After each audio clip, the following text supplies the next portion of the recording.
والشمس وضحاها والقمر إذا تلاها والنهار إذا جلاها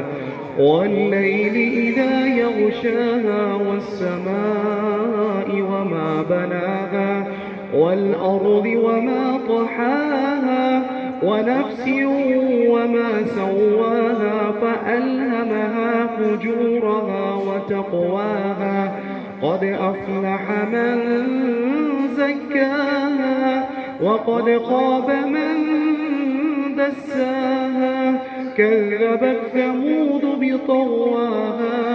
إذ انبعث أشقاها فقال لهم رسول الله ناقة الله وسقياها فكذبوه فعقروها فدمدم عليهم ربهم